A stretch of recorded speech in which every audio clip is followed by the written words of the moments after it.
弟兄姐妹平安，请安静心，让我们跟随神的话语，开始今天的主日崇拜。请听神的话语：你们要靠主常常喜乐。我再说，你们要喜乐。当叫众人知道你们谦让的心，主已经尽了。亲爱的上帝，恳求你成为我的主，完全掌管我们。我们每个人都向你敬拜赞美，站在你面前，我们要全心全意敬拜你。感谢你为我们所预备的主日崇拜。以上祷告都是奉主耶稣的名，阿们。现在欢迎我们的敬拜小组。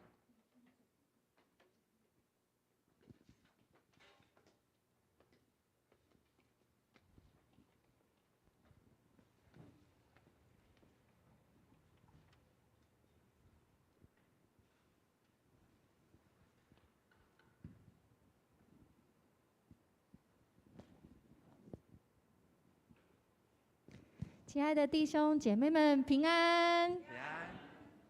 感谢神，让我们能够一同在教会来敬拜他。若身体许可的弟兄姐妹，我们一同站立。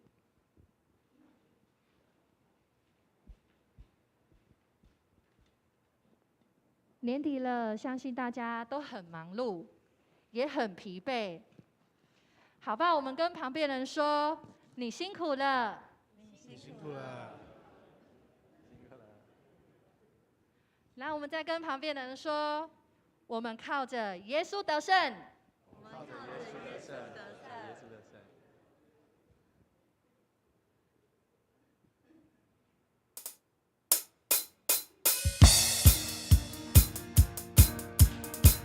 好吧，我们一起拍手，赞美我们的神。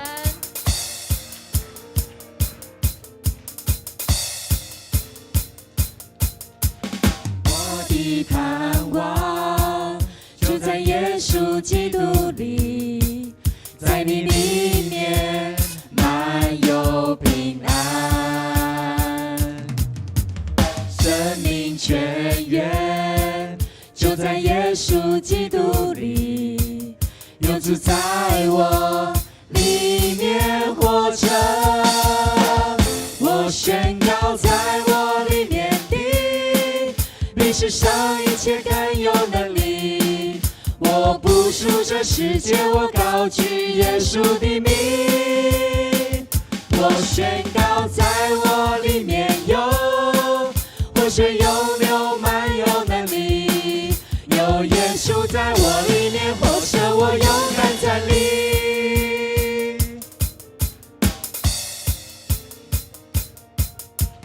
我的盼望就在耶稣基督里，在你里面满有平安，生命泉源就在耶稣基督里，有主在我里面活着，我宣告在我里面的比世上一切更有能力，我不属这世界，我高举耶稣的名，我宣告在我里面有活水涌流满有能力，有耶稣在我里面活着，我勇敢站立，有主在我里面，没有惧怕能战胜仇敌，有主在我里面，没有惧怕还得胜有余，有主在我里面，没有惧怕能战胜仇敌，有主在我里面，没有惧怕还得胜有余，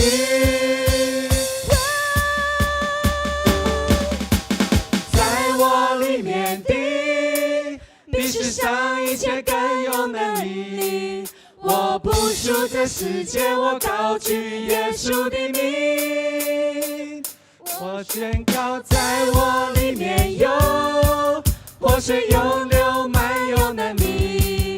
有耶稣在我里面活着，我勇敢站立。我宣告在我里面的，比世上一切更有能力。我不属这世界，我高举耶稣的名。我宣告在我里面有活水涌流，满有能力。有耶稣在我里面活着，我勇敢站立。有耶稣在我里面活着，我勇敢站立。哈利路亚！耶稣是我们盼望平安的神，他让我们生命充满能力。阿门吗？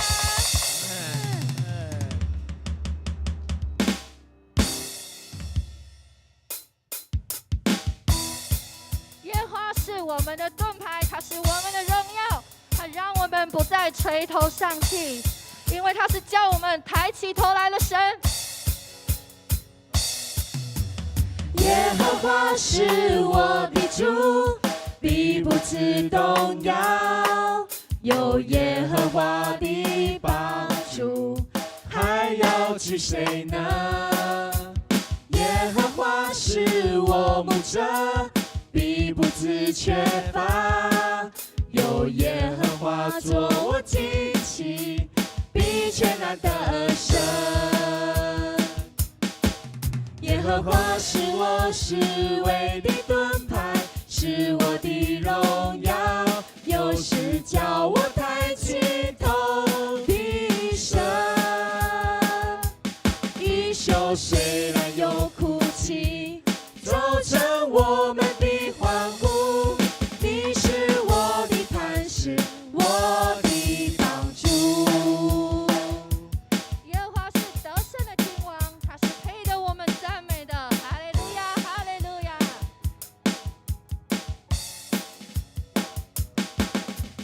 耶和华是我的主，必不致动摇。有耶和华的帮助，还要惧谁呢？耶和华是我牧者，必不致缺乏。有耶和华做我旌旗，必全然得胜。耶和华是我侍卫的盾牌，是我的荣耀，有时叫我抬起头的神。一宿虽然有哭泣，早晨我们的欢呼。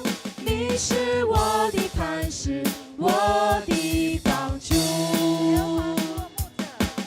耶和华是我侍卫的盾牌，是我的荣耀，有时叫我抬起头的神。一宿虽然有哭泣，早晨我们的欢呼。你是我的磐石，我的帮助。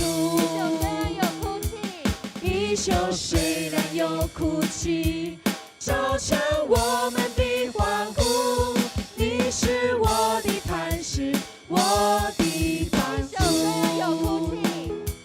一宿虽然有哭泣，早晨我们的欢呼。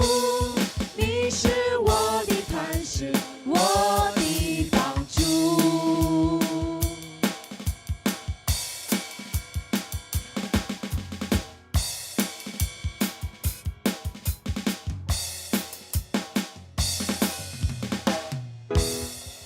哈利路亚，感谢赞美我们的神。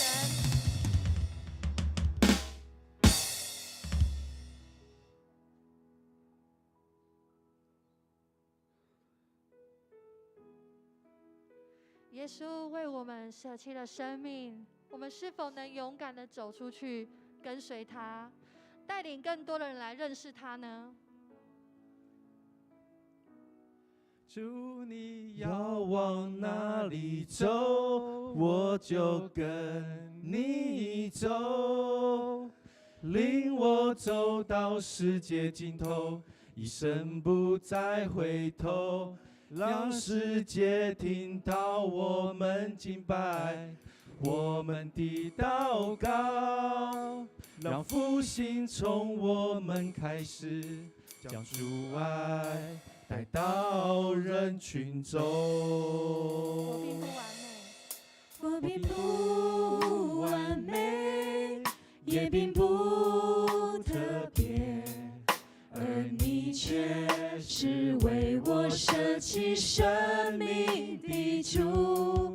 我时常软弱，有时会迷惑，但你是道路、真理和生命。主你要往哪里走，我就跟你走，领我走到世界尽头，一生不再回头，让世界听到我们敬拜，我们的祷告，让复兴从我们开始，将主爱带到人群中。我并不完美，也并不特别，而你却是为我舍弃生命的主。我时常软弱，有时会迷惑，但你是道路、真理和生命。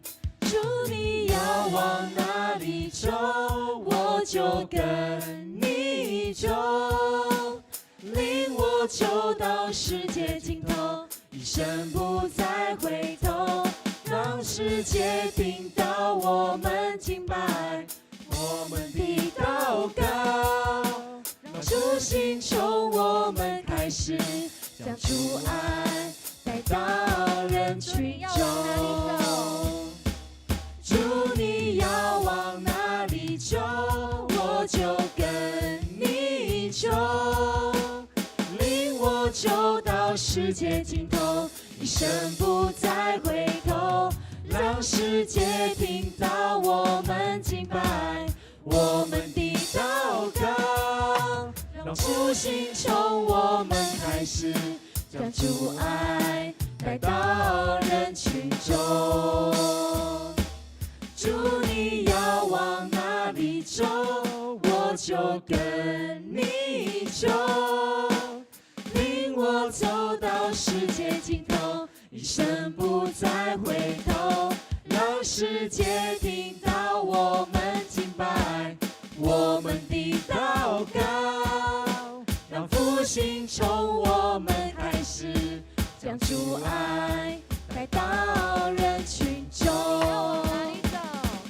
主你要往哪里走，我就跟你走，领我走到世界尽头，一生不再回头，让世界听到我们敬拜，我们的祷告，让复兴从我们开始，将主爱带到人群中。有许多的问题，我也不放弃，他能赐给我勇气，我会勇敢走下去。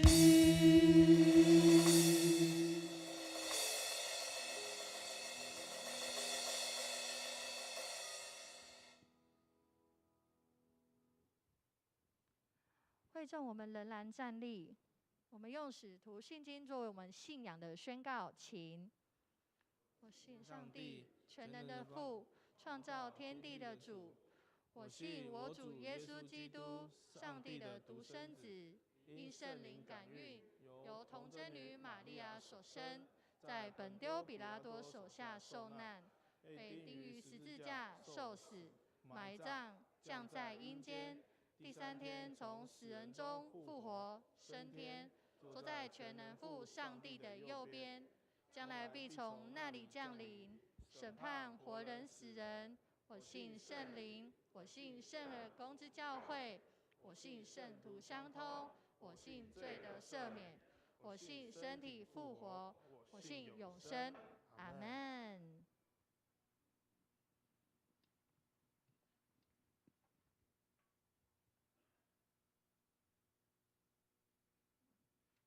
荣耀颂。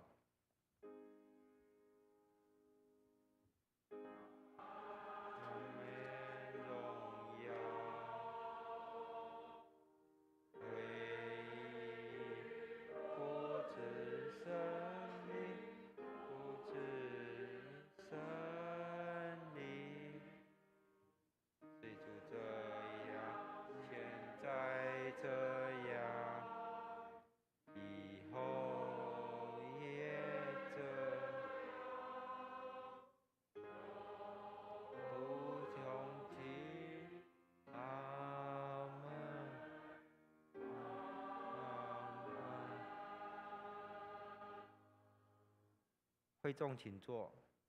今天的起应文在诗篇126章。那待会由诗会来念起文，会众念黄色的印文。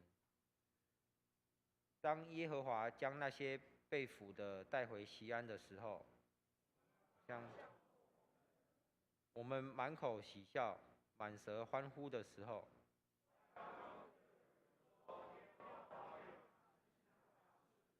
耶和华果然为我们行了大事。耶和华，求你使我们被俘的人归回，流泪撒种的，那带种流泪出去的，必要欢欢乐乐地带禾捆回来。接下来是我们的点烛礼。点燃第3支烛光，代表喜乐。人类不断渴求内心的满足与欢愉，但真正喜乐从何而来？唯有认识耶稣基督。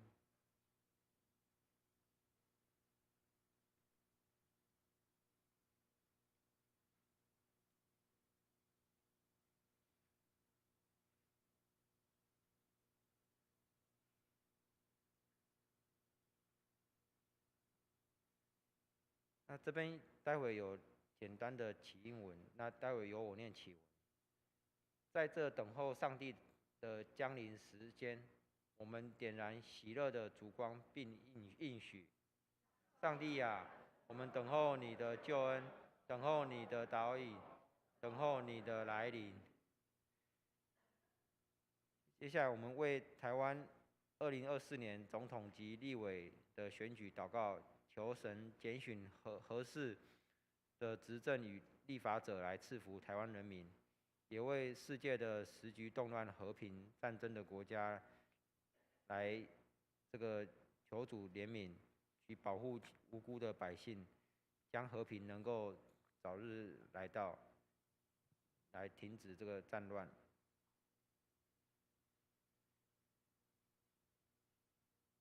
接下来是我们主祷文。我们在天上的父，愿人都尊你的名为圣。愿你的国降临，愿你的旨意行在地上，如同行在天上。我们日用的饮食，今日赐给我们，免我们的债，如同我们免了人的债。不叫我们遇见试探，救我们脱离凶恶。因为国度、权柄、荣耀，全是你的，直到永远。阿们。今天的经课跟读经都由诗会来这边攻读。经课是在以赛亚书61章1到4节、8到11节，帖撒罗尼迦书前书5章16到24节。主耶和华的灵在我身上，因为耶和华用膏膏我，叫我传好信息给谦卑的人。差遣我医好伤心的人，报告被掳的得释放，被囚的出监牢，报告耶和华的恩年和我们上帝报仇的日子，安慰一切悲哀的人，是华冠与锡安悲哀的人代替灰尘，喜乐油代替悲哀，欢乐衣赞美衣代替忧伤之灵，使他们称为公义树，是耶和华所栽的，叫他得荣耀。他们必修造已久的荒场，建立先前凄凉之处，重修历代荒凉之城。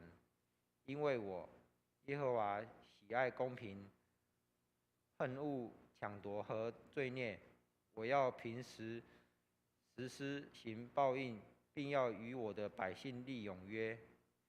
他们的后裔必在列国中被人认识，他们的子孙在众民中也是如此。凡看见他们的，必认他们是耶和华赐福的后裔。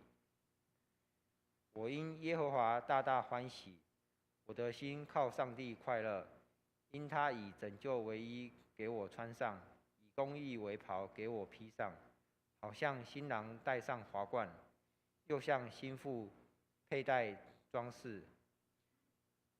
田地怎么样使百谷发芽，园子怎样使所种的发生，主耶和华必照样使公义和赞美在万民中发出。要常常喜乐，不住地祷告，凡事谢恩，因为这是上帝在基督耶稣里向你所定的旨意。不要消灭圣灵的感动，不要藐视先知的讲论，但要凡事查验，善美的要持守，各样的恶事要禁戒不做。愿赐平安的神亲自使你们全然成圣，又愿你们的灵与魂与身子得蒙保守，在我们主耶稣基督降临的时候，完全无可指摘。那召你们的本是信实的，他必成就这事。接下来是读经的部分，是在约翰福音第1章的6至8节、19至28节，新约的100页。有一个人是从上帝那里差来的，名叫约翰。这人来，为要做见证，就是为光做见证，叫众人因他可以信。他不是那光，乃是要为光做见证。约翰所做的见证记在下面。犹太人从耶路撒冷差祭司与利未人到约翰那里，问他说：“你是谁？”他就明说，并不隐瞒，明说：“我不是基督。”他们又问他说：“这样你是谁？是以利亚吗？”他说：“我不是。”“是那先知吗？”他回答说：“不是。”于是他们说：“你到底是谁？叫我们好回复差我们来的人。你自己说你是谁？”他说：“我就是那在旷野里有人声喊着修直主的道路，正如先知以赛亚所说的。”那些人是法利赛人差来的，他们就问他说：“你既不是基督，不是以利亚，也不是那先知，为什么施洗呢？”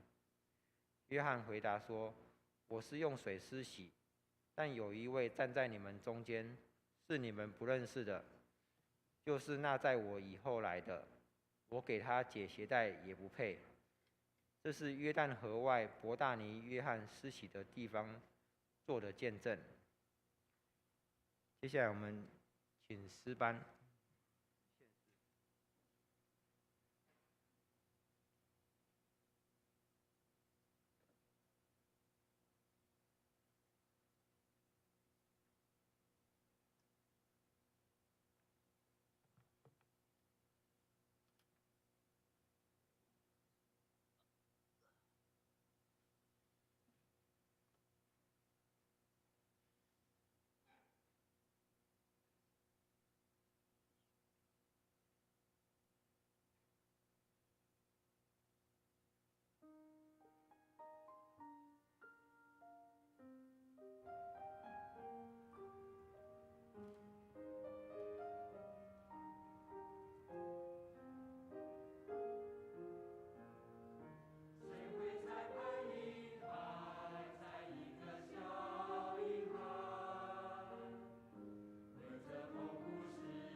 班。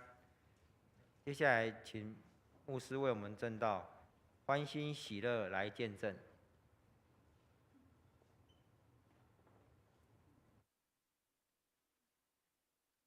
谁会差派婴孩？当然就是上帝。愿上帝帮助我们，让我们看到上帝给人最美好的礼物，不是挂在圣诞树上，是挂在十字架上。他来是为了要挂在十字架上来赎清人的罪债。愿上帝帮助我们，最好的礼物不一定是包装看起来漂亮的，但是那是一个最美的心意。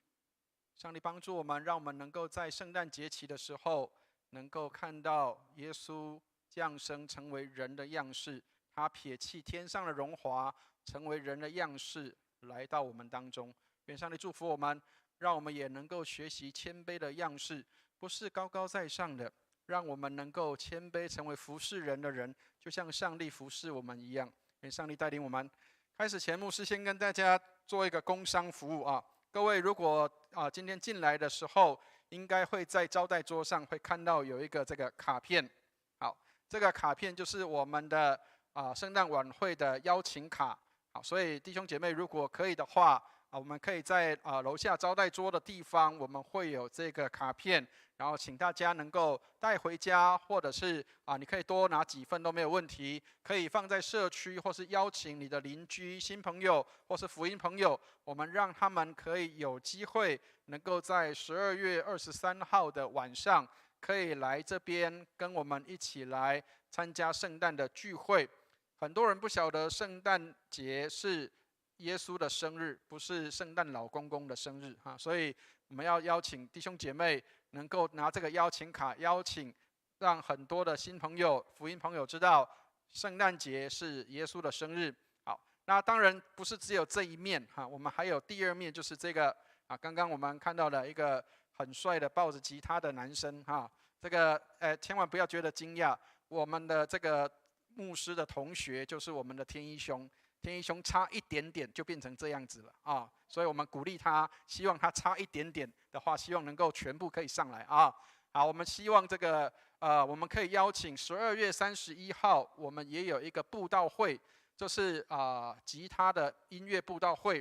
我们求主帮助，让我们可以有机会邀请新朋友来参加这个布道会，因为有很多人喜欢听圣诞的诗歌或是基督教的诗歌，那这是一个好的机会，让我们可以邀请新朋友来到教会里面，我们用比较浅显的方式，让他们能够感受到这样的一个圣诞节的气氛。所以这个是连着圣诞节的节庆一起的，所以我们透过这个来邀请我们的新朋友来到教会里面。那可能有弟兄姐妹会说，这个教会这个万一单张不够的时候怎么办？不用紧张哈，我们恐怕很多人有看到，但是不晓得这个是可以拿的。我们的教会有邀请卡，这个叫做荣光堂欢迎您哈，所以你可以拿这个，也可以拿这个我们的教会的邀请卡，然后来邀请新朋友来到教会里面参加聚会。这里有这个主日礼拜的时间，包括台语堂、国语堂的时间，还有这个主日学的时间，还有制服艺人的时间，都有在这个上面。那他说，如果不知道怎么来的话，不用担心，后面还有地图所以我们可以透过这个地图可以做邀请。如果你的新朋友他说我不知道怎么去，那我们给后面这个地方有地图，可以邀请他，让他可以能够来到我们的教会，可以来到我们的会堂，这个和平2路437号。但是最好的是什么？是你陪着你的福音朋友一起来。可以了解牧师要讲的意思吗？不要让他孤单一个人来，让他跟你一起来。为什么？因为你要人家自己来，恐怕是很难的。所以请你邀请你的福音朋友，带着他一起来到教会里面，让我们来带领我们的这些的家人们，我们的弟兄姐妹们，他们有机会，或者是我们的亲密的朋友、最爱的朋友，或是我们的家人，可以来到教会里面一起来敬拜上帝，愿上帝带领我们。好，那还有另外一样，就是也是要给大家的礼物。从今天开始我们在1楼的地方有月历，明年2024年的月历所以我们如果弟兄姐妹可以的话，我们就可以签名，然后带走一份的月历。好，那我们原则上是一个家庭是1份的。好，所以我们要等到年底月底的时候，如果有多余的，我们再给弟兄姐妹多带。如果你想要多几份的话，那要看看有没有哈。所以如果最好我们就是自己每一个家庭都先有1份，然后如果有多余的，我们再来分享给其他的人。那上帝帮助我们，让我们能够透过在圣诞节的时候，我们有一些礼物能够做一些的邀请，但是更重要的是要给耶稣这一份礼物，让人可以接受耶稣住在心里面。愿上帝带领我们。好，那开始前先问大家一下哈，因为我们现在有很多华语翻成台语，或是台语翻成华语的。好，那这个是我在网络上看到的一个照片，那要问大家一下，你觉得他在卖什么东西，或是他服务的内容是什么？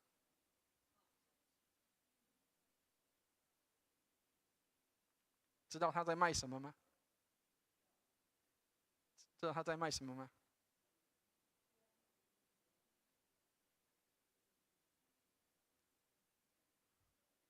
要公布答案了吗？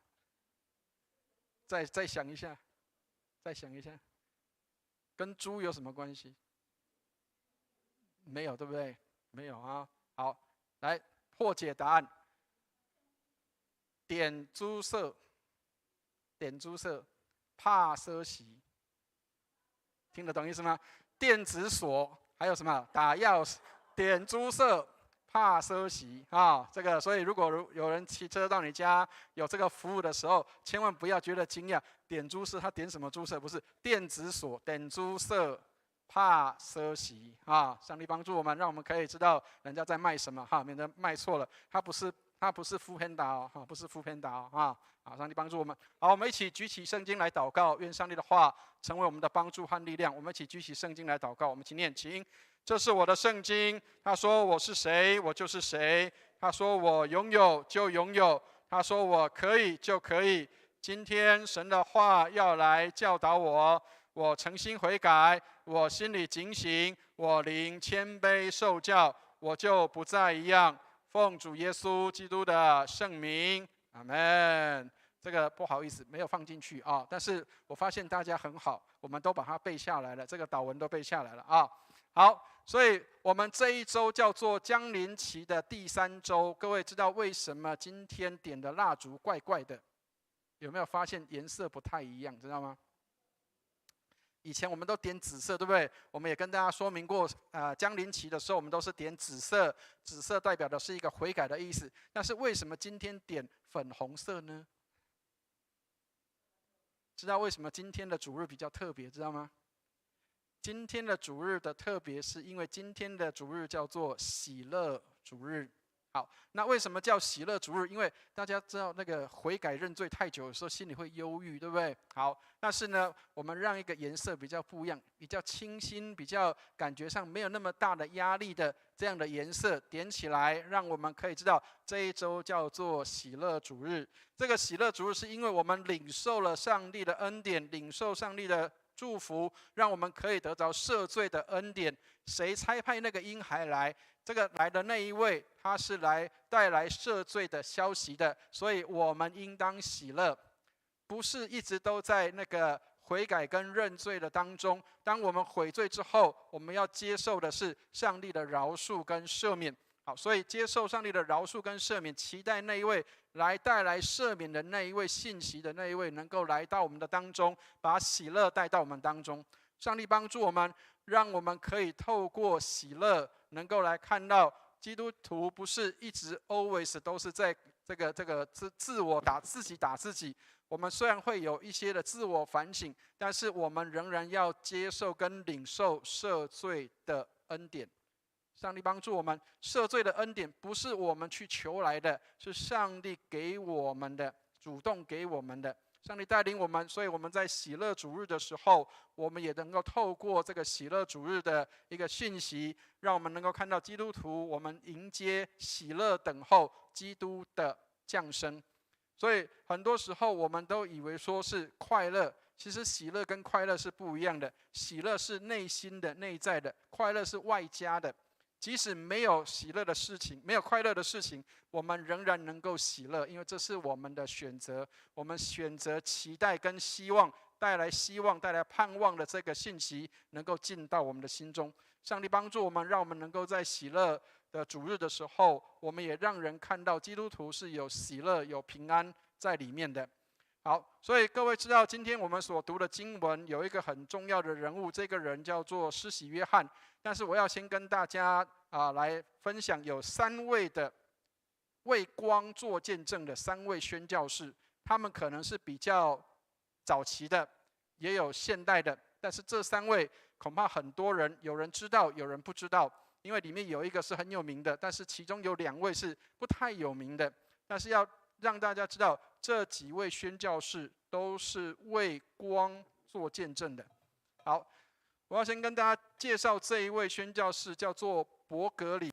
好，各位，这位宣教士的服事的地方在哪里？他是在云南跟贵州的交界的地方，有一个族群叫做苗族。我知道那个苗族人，他们是在这个云南跟贵州的这一带。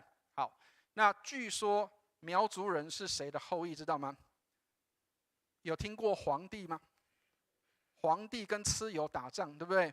听说蚩尤打败之后，他的后代就逃到这边来了，所以苗族人认为他们是蚩尤的后代。好，所以你知道，整个中国是以汉人做主体的，所以很多人都认为汉文化是优越的，高过别人，对不对？各位知道这个伯格里这个牧师，他成为宣教士，他是一个英国人，他是卫理公会的牧师，他来到贵州的地方，带领这个苗族人信耶稣。不但信耶稣，他还在那里做什么？设学校、盖医院。所以这个宣教士用许多的方式来做宣教工作，不但是只有给他们福音，也给他们服务。也给他们服务之后，也把福音带进去。所以各位知道，在中国第一间西式学校有游泳池的，不是在北京，是在哪里？就在这里。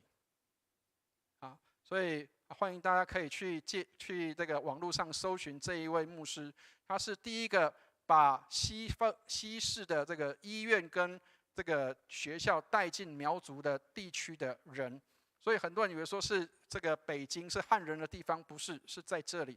好，所以但是这个人不太有人清楚，只有在这个中国那边官方给他有一个帮他修了坟墓。各位知道，其实中共是没有这个无神论的，他们是没有神的信仰的。可是他们为这个宣教士把他的墓碑做一个修饰，为什么？因为他对这个中国这边是有极大贡献的。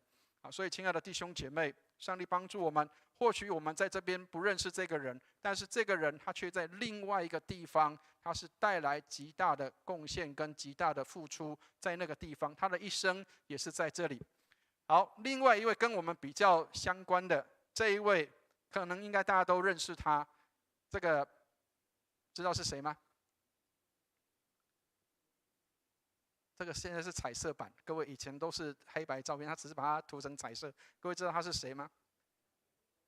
对，有人叫他欧秋欢，就是黑色胡须的番人，听得懂意思吗？以前只要外国人，人家都说他是番嘛。好，所以他叫欧秋欢。好，所以马偕他也是这个1872年的时候来到台湾，然后在这边来服侍跟工作，他也在这边盖学校、建医院，然后把福音传到台湾这个地方来。各位知道他旁边那一位是谁？知道吗？那个是他的太太，她叫做张聪明。好，所以马偕是娶台湾人做太太的。好，但是各位知道他的原来的名字不叫张聪明，他原来的名字叫什么？叫长啊。因为以前的女生是没有姓氏的，以前的女生只有可能叫小名啊，所以她的名字叫什么？叫长啊。然后马偕觉得她的名字不太好听，所以给她取叫做张聪明。好，各位知道我昨天才看到的新闻，马偕的外孙女105岁过世。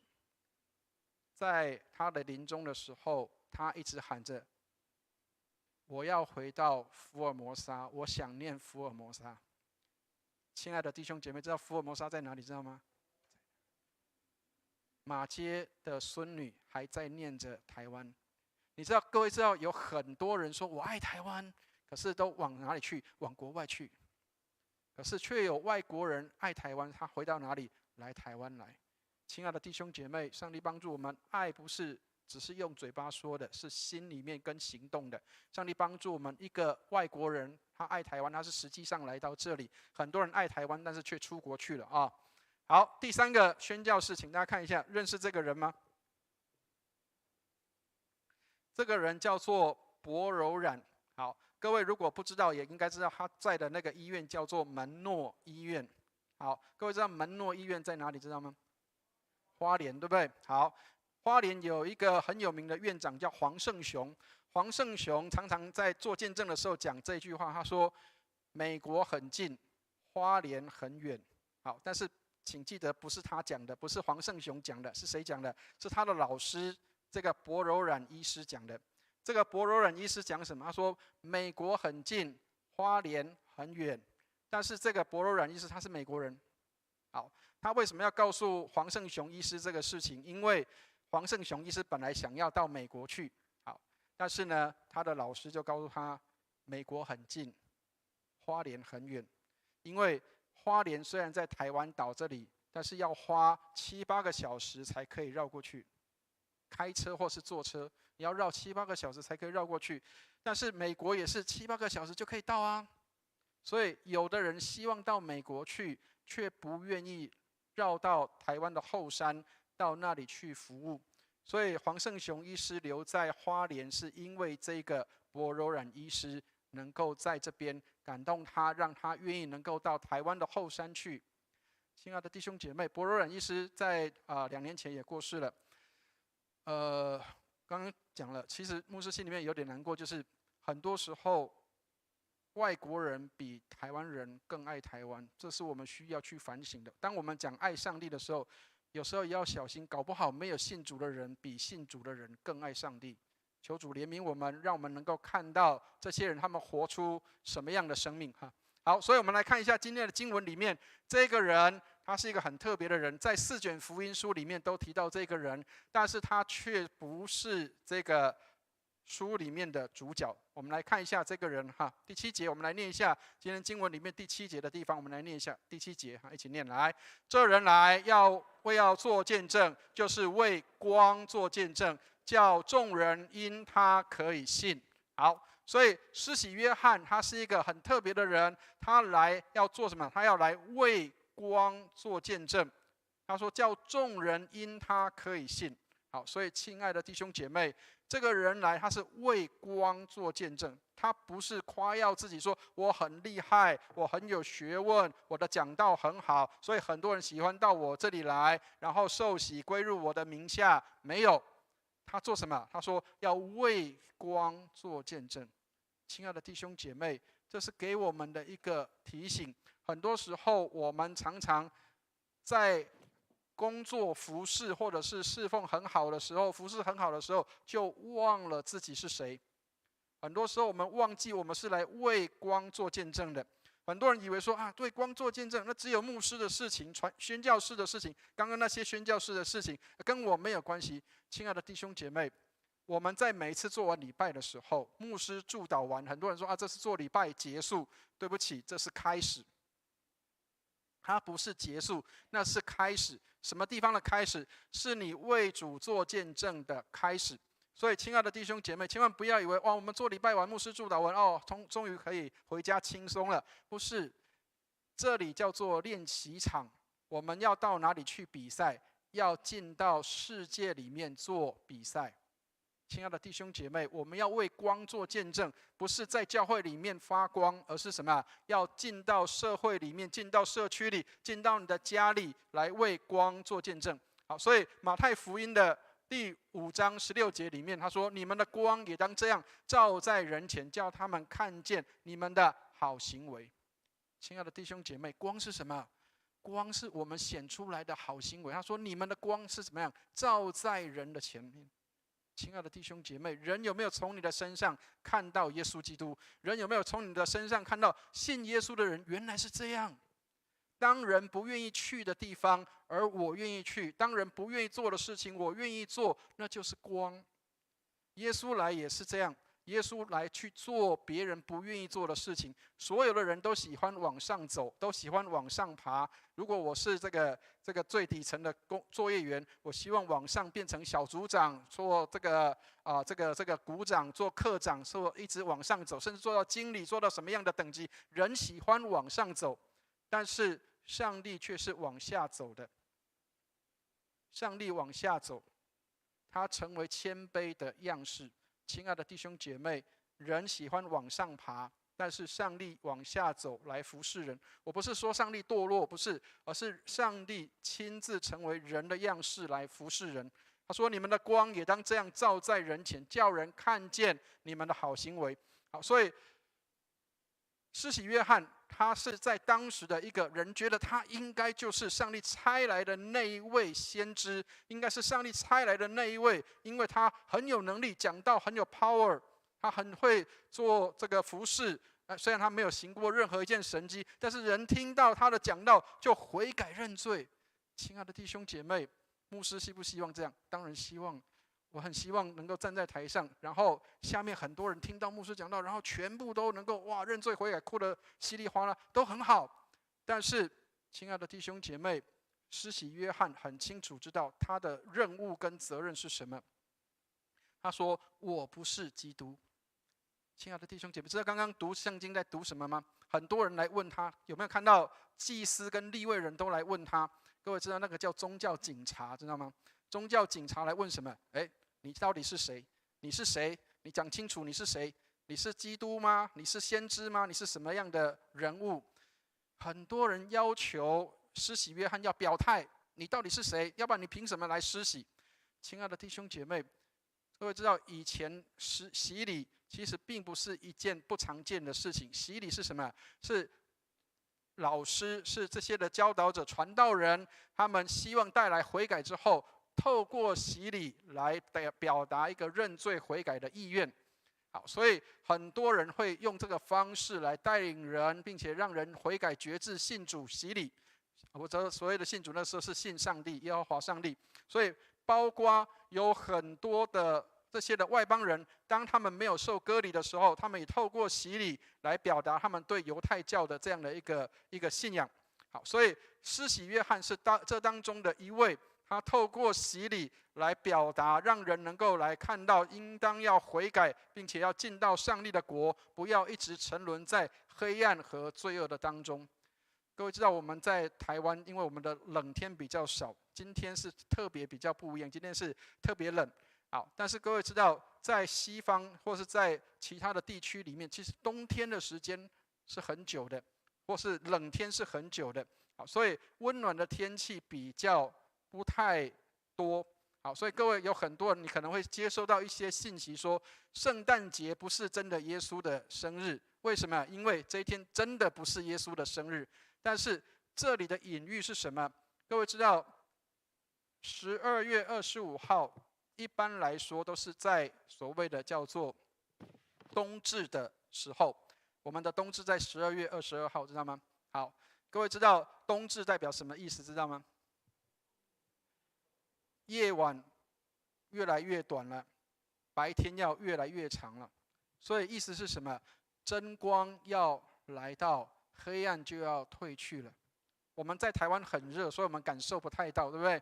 但是在西方的话，为什么很多人需要去晒日光浴？因为外面很冷啊。好，所以有太阳的时候就是什么？温暖的时候。所以耶稣来代表什么？代表真光要来到了，黑暗要退去了。所以为什么会在12月25号？这个是当时罗马帝国接受基督教成为国教的时候的一个小巧思。所以并不是那一天是耶稣的生日，但是透过这一天来表达耶稣的生日是一个好的事情，让我们可以知道真光越来越长了，黑暗要退去了。亲爱的弟兄姐妹，你有没有看到真光进来的时候，黑暗就会退去了。所以，上帝得荣耀的方式不是透过人的伟大，而是透过人的软弱。很多时候，人很怕人家觉得自己很软弱，觉得自己很这个不够好，所以常常夸耀自己，或是常常讲自己的好，讲自己厉害的地方。跟大家分享一个我的老师，他跟别的老师不一样。我在念神学院的时候，各位知道很多在神学院的老师很喜欢做一件事情，要夸耀自己的学历，要夸耀自己的学位。为什么？因为夸耀的时候，学生才会觉得哇，原来我是拜在谁的门下，哇，好值得。不知道我们有很多老师都会说什么，我是某某大学毕业，我是某某学校的博士，我是某某学校的这些的这个研究啊，我是什么博士什么博士。我的一个老师，旧约的老师，他进到课室里面的第一句话就是：各位亲爱的同学，我虽然是旧约的博士，但我不是什么都知道的，我只是在这个旧约的部分有一些做学问的技巧。所以，如果你问我什么样的事情，我不会回答，那请你等候，等我找到答案之后，我会清楚的告诉你。但我不是什么都知道的，亲爱的弟兄姐妹，很多人在夸耀自己的学位跟学历的时候，有没有人很认真的去看到我们在学问跟学识的面前，其实我们很卑微。如果我们在学问跟学识的面前很卑微，那么我们更应该知道，我们在上帝的面前是更卑微的，因为我们对上帝的认识是更肤浅、更没有的。所以不是靠人的夸耀，伟大不是你夸耀你的学历、经历、财力，而是夸耀你的软弱。我们每个人都不完全，需要上帝的恩典。好，所以我们来看一下圣经里面施洗约翰他怎么样来说他自己的身份。23节，我们一起来念一下23节，一起念来。我就是那在旷野有人声喊着说，修直主的道路，正如先知以赛亚说的。好，所以施洗约翰说，我不过就是那个发声的那个人而已，我不过就是帮这个要来的那一位呼喊一下说，修直主的道路的那一位。这个在以赛亚书的40章第3节，以赛亚先知预言了有这一位要来。当然，耶稣也介绍过这个施洗约翰，他说他就是那个要来的以利亚。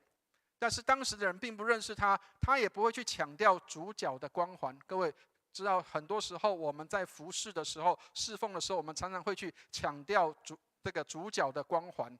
我们常常会有那样的一个觉得，哇，好像我很被众人簇拥的时候，我很享受那个感觉，所以强调了那个主角的光环。上个礼拜我去带恩慈小组的时候，在带恩慈小组的进来的时候，有一个姐妹很可爱哈，她就跟我讲说，她说，哎，男主角来了，好，然后我就跟她讲说，我不是男主角，我不是男主角，我是帮这个男主角发声的那一位。亲爱的弟兄姐妹，很多时候我们常常忘了自己是谁，以为我是男主角，其实不是，我们是来为那个男主角做见证的。施洗约翰为耶稣做见证，但是那时候耶稣还没有显出来，所以他不知道，但是他知道我的任务是什么，我是要来为光做见证的。彼得前书3章4节，我们来念一下这一节圣经，一起念来。只要以里面存着长久、温柔、安静的心为装饰，这在神面前是极宝贵的。亲爱的弟兄姐妹，有人会说：“哎，我也没有像牧师你刚刚讲的那个宣教士，会去国外，也没有像牧者会那么会讲道，或是这个主日学老师我也没有学历，我也不是一个什么样有学位的人，或甚至连刚刚所提到的施洗约翰，这个我们都根本比不上。那么我们可以去做些什么？各位，这里说心里面长久、温柔、安静的心为装饰。台语圣经里面讲什么？他说，好像温柔安静是一件衣服，他说穿在身上。亲爱的弟兄姐妹，也许我们没有学问、没有学历、没有学位，但是我们有温柔跟安静的心，可以成为我们的外衣，穿在身上，让人可以看到耶稣基督。亲爱的弟兄姐妹，不是要以很高的学问，而是我们是不是能够有这样的一个温柔安静的心，在上帝的面前，让人看到耶稣的温柔，让人看到耶稣的安静。亲爱的弟兄姐妹，耶稣不一定要我们很夸耀这个很大动作的，但是他要让人看到我们里面有基督的生命。好，所以我们来看一下约翰他怎么解释他的身份。26、27节，我们一起来念一下26、27哈，一起念来。约翰回答说：“我是用水施洗，但有一位站在你们中间，是你们不认识的，就是那在我以后来的，我给他解鞋带也不配。”亲爱的弟兄姐妹，各位如果去看过一些的考古资料或是考察的资料的话，犹太人早期的话，如果家里面有钱人，他通常会请好几个仆人，或者是请好几个奴隶，不能说请，是家里拥有好几个奴隶，然后做什么？他穿鞋的时候不用自己穿，谁帮他穿？奴隶帮他穿。鞋带谁绑？奴隶帮他绑。好，各位，施洗约翰说什么？他说：“我给他解鞋带也是不配的。”亲爱的弟兄姐妹，施洗约翰在当时是一个很有名的老师，很多人要到他面前去施洗受洗，包括耶稣也到他面前受洗。虽然耶稣说这是要尽诸般的义，可是我也可以知道，施洗约翰是一个很有 power 的传道人，他是一个很有能力的传道人。但是他说：“我在上帝面前，我连当个奴仆都不配。”亲爱的弟兄姐妹，我们在夸耀的是什么？不是夸耀我们自己多会多厉害，而是感谢上帝拣选我们能够来侍奉他跟服侍他。我的一个专科时候的老师，他是淡水国语礼拜堂的一个弟兄。我去学校回去探访他的时候，刚好他在教会里面，他被按了2个身份哈。他刚开始的时候，他被按立为执事，然后他要送我去坐车的时候，他在车上他跟我讲说：“感谢上帝拣选我这样的人，可以成为教会的执事，让我可以服侍他。”好，然后我第2次再来看他的时候，已经过了好几年，然后他已经被按立做长老了。然后他居然在车上要送我回去的时候，还是在车上说：“感谢上帝拣选我这个人成为教会的长老，来服侍他。”亲爱的弟兄姐妹，你被拣选为执事，你被拣选为长老，是为了什么？是来服侍上帝的，不是来管人的。亲爱的弟兄姐妹，教会里面是什么？教会里面跟社会不一样，是在社会里面位置越高，你就是一个权力越大的人。亲爱的弟兄姐妹，在教会里面反过来，在教会里面是什么？为大的要做最小的，为首的要做众人的仆人。上帝为什么给你这个名分？是因为你要做众人的仆人。你今天你是执事，你就是为了要服侍许多的人；你今天你是小组长，是为了要服侍许多的人；你今天成为牧者，是要服侍许多的人，而不是要求被服侍。亲爱的弟兄姐妹，上帝拣选我们这个不配的人来服侍他。上帝帮助我们，让我们当中我们所有的弟兄姐妹，我们的服侍不是为了要夸耀自己，但是也不要变成是贬低自己。我们来看一下，谦卑在上帝面前，让他成为我们的一切。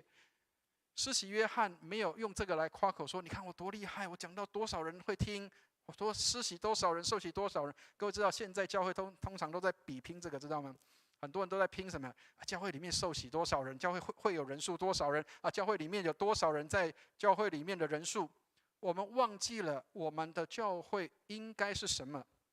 上帝帮助我们，我们是世上的光。当我们在这边聚集，光在这里聚集的时候，领受真光进来，我们是要出去的。出去哪里？出去进到黑暗的社会、黑暗的世代里面去为光做见证的。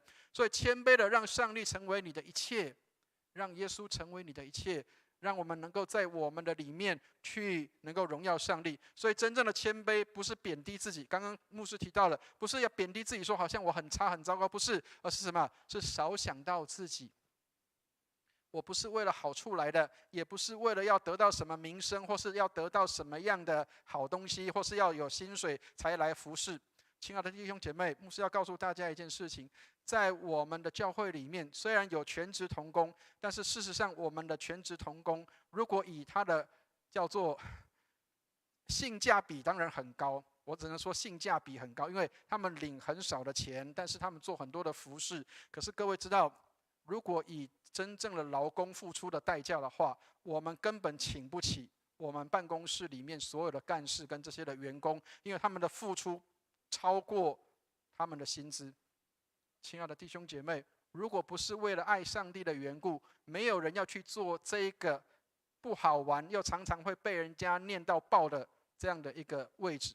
有一个年轻人，他曾经想要来我们的教会里面要来应征干事的工作，然后他看到薪资表的时候，他跟我讲了一句话，他说：牧师，这种薪资谁要来干？这种薪资谁要来做？这种薪资谁可以来？这怎么养家呢？然后我就跟这个年轻人讲说，那没关系，如果你觉得不够，那就不要来。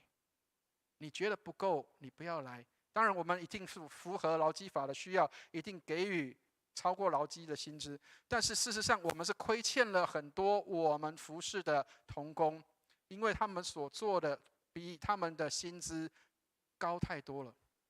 但是亲爱的弟兄姐妹，若不是为了爱上帝的缘故，没有人愿意去做这样的事情，没有人愿意去服侍那个事情很多、钱少事多、离家又远。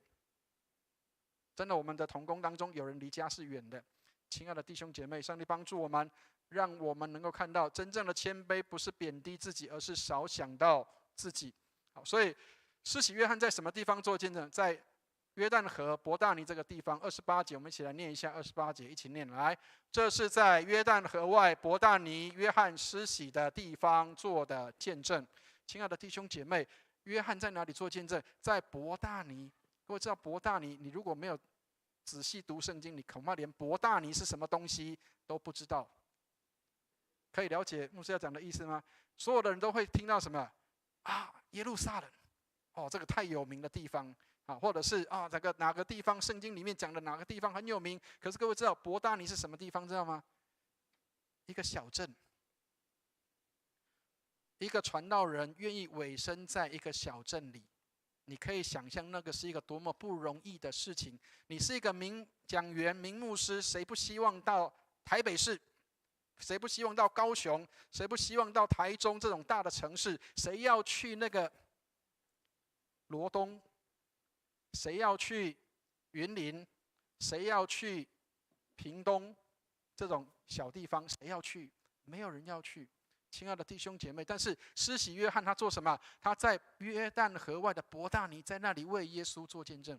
亲爱的弟兄姐妹，上帝帮助我们，你不见得要在大的地方凸显你自己，你在你每一个小的地方，在那里服侍跟侍奉，上帝都看见的。愿上帝带领我们。王明道牧师说：事事为别人设想，处处要求上帝的荣耀。求上帝带领我们，让我们每一件事情上面要记得，我们主日完后不是结束，而是开始。你要进到社区里面，成为社区的宣教士，在那里来荣耀上帝的名字。所以用你的服侍神的心来工作。当你在工作的时候，你去上班的时候，你去进到你的职场的时候，请你记得，你的每一样工作都是在服侍神的。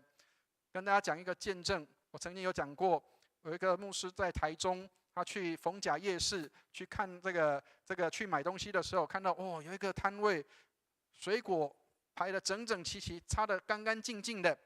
这个牧师他穿着便服去，所以他也没有介绍他自己是牧师，他就问那个店老板说：“老板你怎么会这么厉害，把所有的水果都擦得干干净净、漂漂亮亮放在这里？”这个水果店的老板说：“我是一个基督徒。”我用我的卖的水果来荣耀上帝。亲爱的弟兄姐妹，卖水果的人都可以荣耀上帝，那么你有什么不能荣耀上帝的呢？亲爱的弟兄姐妹，用你的服侍神的心来工作，上帝要在那里得荣耀。好，所以我们来看一下今天经文给我们几个提醒。第一个，侍奉是要让人看见耶稣，而不是自己。很多时候我们只是要让人看见自己，而不是让人看见耶稣。所以侍奉神不是只有在教会里，而是在你的生活各层面上都要为耶稣来做见证。我们有没有让耶稣在家里掌权，工作的地方掌权，在人际关系上面掌权？所以施洗约翰曾经讲过这个话，他说：他必兴旺，我必衰微。亲爱的弟兄姐妹，施洗约翰没有夸口自己，他夸口耶稣，但是他说他必兴旺，我必衰微。人从你的身上看到了谁？如果不是看到耶稣，如果是看到你的话，那恐怕就不是一个好的见证。求上帝帮助我们，让人看到耶稣，而不是看到我们自己。所以不要让你的侍奉去取代了耶稣基督。求主帮助我们，让我们的侍奉是荣耀基督，而不是取代耶稣基督。刚刚讲了，我们不是主角，耶稣才是主角。求主帮助我们，让我们看到耶稣基督才是我们的主角。第二个，得到恩赐是为了荣耀上帝，来使人得益处，而不是为了自己。所以寇绍恩牧师说，领受恩赐是为了来服侍人。所以亲爱的弟兄姐妹，如果你有上帝给你的恩赐，如果你有方言的恩赐，方言祷告，那么请你多祷告，为人祷告。如果你会祷告人病就好了，你有医病的恩赐，请你多为别人来服侍，让上帝在你身上得荣耀。如果你有行异能的恩赐，求主给你有这样的能力，让你能够行异能，能够让人得帮助。领受恩赐是为了来服侍的，是为了要来服侍人的，不是来夸口自己的。所以教会不是我们的舞台，教会不是我们表现的地方。所以亲爱的弟兄姐妹，要请你们为牧师祷告，让牧师不要变成把教会当自己的舞台，因为这里不是我的舞台，这里应该是耶稣的舞台。耶稣才是在这个地方的主角，而不是我，也不是所有的其他的名讲员，都不是，是耶稣才是主角。所以我们的恩赐是要彼此的欣赏，彼此的服侍，而不是来嫉妒或是彼此争竞的。如果有人比你好，有人的服侍比你强的时候，让我们可以给别人有服侍的机会。我刚刚在台语堂的时候讲说，如果我们是服侍插花的，我只是做比喻哈，我没有说真的要这样。如果我们是服侍插花的人，如果能够带出另外一个人比我更好的一个可以插花的人，那么我们感谢上帝，让这个人可以发挥他的恩赐。或许我的这个插花的技术没有那么好，但是他可以很好，就更多的让这个人来服侍。亲爱的弟兄姐妹，如果我们是弹琴的，如果有人弹得比我好，那么我们就让这个人来服侍，以至于他能够更好的服侍，能够让众人能够得益处。我不是说我们就停止服侍，不是，而是我们可以让这个同工他可以更多的发挥。如果这个人是小组长，他的带领比我好，那么我服侍他，支持他，帮助他，让他可以做一个更好的小组长。亲爱的弟兄姐妹，上帝帮助我们，不是彼此的争竞跟嫉妒，而是服侍跟欣赏。但是不是表示我就不再服侍了，不是，而是我换另外一个地方做新的学习。也许有的人认为说，我本来以前都是插花的，但是我不晓得我居然可以当小组长。或许你当小组长，你也是一个新的训练，但是对你而言却是另外一个新的开始，一个新的服侍。上帝帮助我们，让我们的恩赐是彼此服侍跟欣赏的。第三个，服侍的奖赏是改变自己，而不是夸耀自己。求主带领我们，让我们能够在服侍上改变自己，而不是夸口说我多会、多厉害、多能。亲爱的弟兄姐妹，我很感谢上帝，是上帝透过2个会督来治我。我有14年的时间在布道所跟小教会的里面，我以前很不服气，我总是会认为说我好像是被大材小用了。但是我的老师跟我讲说，感谢上帝有2任的会督来治你。我以前不太明白这个话是什么，但是我后来清楚知道，如果不是有2个让我很难受的会督的话，我不会成为现在的我。因为各位如果有听过的话，礼拜5的时候，我们的神学院的慧秋老师，他还在问我，我说我是卫理公会最黑的牧师，为什么？因为我的角很多，我有很多有棱有角的地方。如果不是这2个会督磨掉我，恐怕我不是现在的我。所以求上帝帮助，服事的奖赏是改变自己，而不是夸耀自己。所以我们不是在乎人的眼光，要在乎的是上帝的眼光。上帝的眼光我们看不见，人的眼光我们会看见，但是我们要在乎的是看不见的那一位的眼光，而不是看得见的人。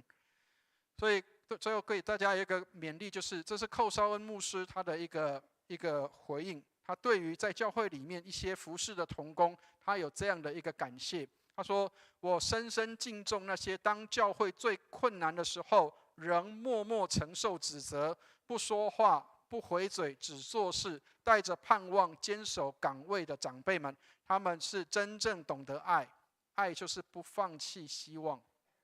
亲爱的弟兄姐妹，上帝帮助我们。也许我们的服事有人责备，有人会说我们不好，或者是有很多的攻击，但是不要放弃任何的希望。当我们在服事上帝的时候，施洗约翰也被挑战了，但是他仍然坚守在他的岗位上，愿上帝带领我们。所以在哥罗西书3章23节说，无论做什么，要从心里做，像是给主做的，不是给人做的。求主带领我们，让我们的服事是给主做的，不是为着我们自己，或是好像在应付人的这个某一个人比较这个长官，我们就做好一点；如果不是长官，我们就做差一点，不是这样。所有的事情都是为了给主做的，不是给人做的。上帝帮助我们，让我们能够成为一个忠心良善的仆人使女，能够来为耶稣做美好的见证。我们一起来祷告。慈悲怜悯的天父，感谢你，谢谢你这样的爱我们，拣选我们这个卑微的人能够来侍奉你。愿你恩待你的仆人使女们，让我们能够在主日结束之后，开始我们在社会里面、社区里面、家庭当中工作的服事。愿你恩待我们，透过我们的服事来荣耀你。谢谢你垂听我们的祷告，带领我们在你里面蒙恩。祷告奉耶稣基督的圣名，阿们。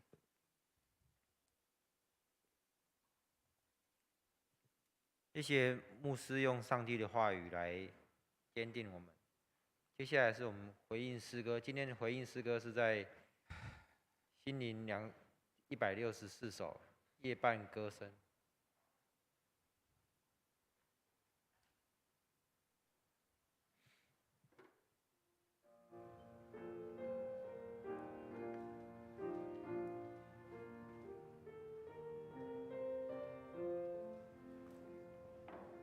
待会再起立。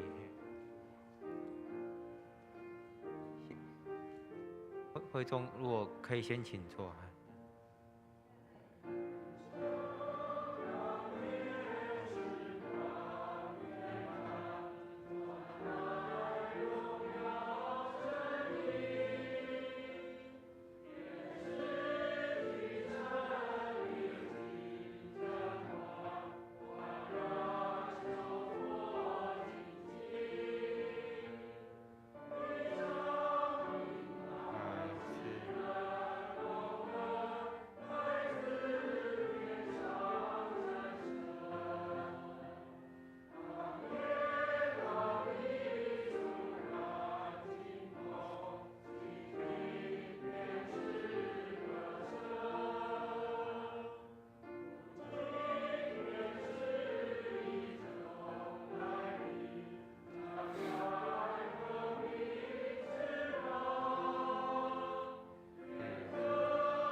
请司线同工至台前预备。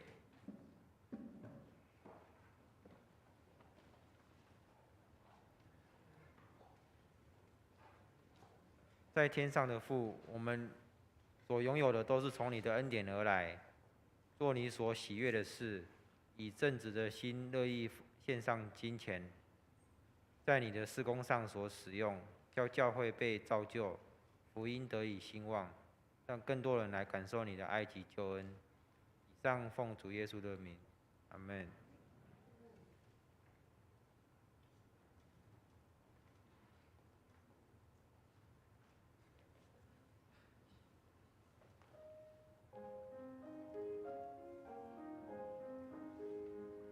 第一次来的新朋友，或者是不了解奉献意义的话，请安静在座位上，让奉献袋经过你的旁边。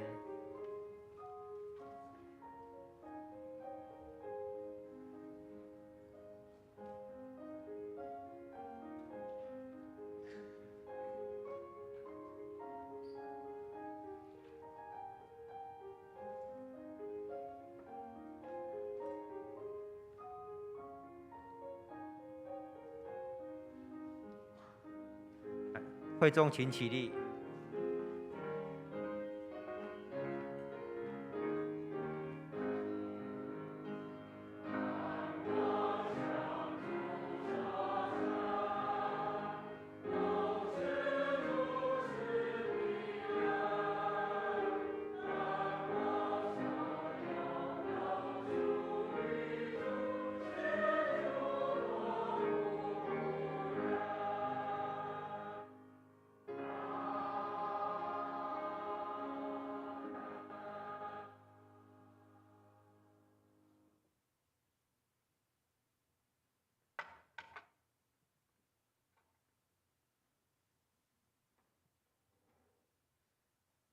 会众请坐。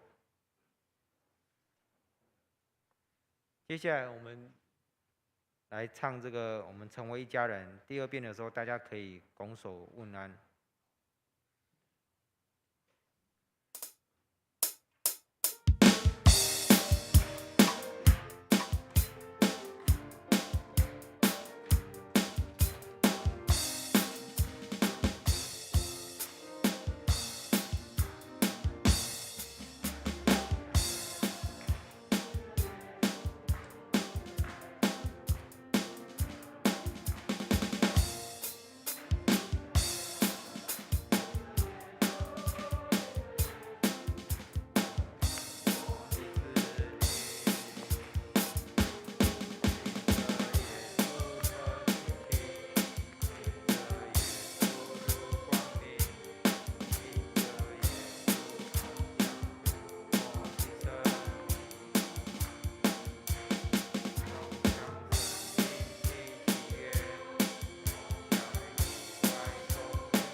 会众请坐。那待会因为时间关系，我简单报告一下教会消息。那详细的，请大家可以参阅周报。下周主日11点40分将召开12月份的小组长会议，新旧教育执事、合组成组的校长，请各带一位老师参加教育部的座谈，请同工预留时间参加。那12月21号礼拜四晚上，牧师将安排至社区绕城祷告报佳音，晚上是在礼拜四晚上7点到8点，欢迎弟兄姐妹参加。那12月23号晚上是我们的耶诞晚会，欢迎弟兄姐妹邀请朋友们一起参加，让我们一起来得着今年的属灵丰收。另外，肢体消息的话，就是进入冬季，这个早晚温差大，各种病毒非常流行。那还有南部登革热的疫情，为确诊者的治疗及复原祷告。3一颂，会众请起立。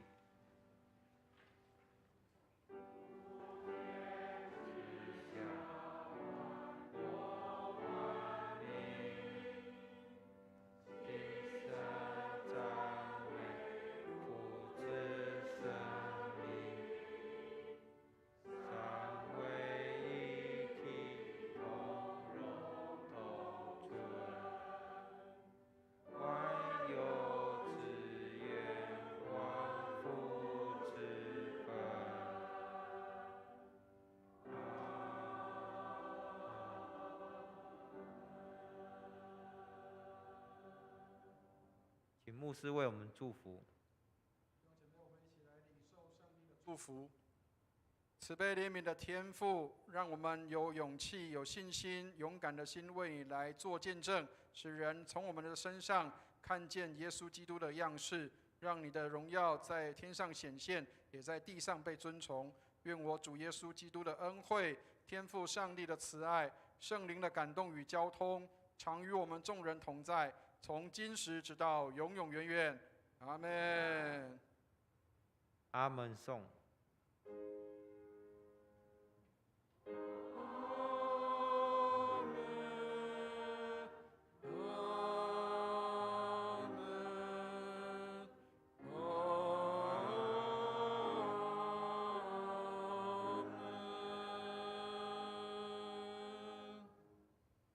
会众请坐。会众请一同低头默祷，订阅之后彼此问安交通。若有需要牧者祷告，请至台前。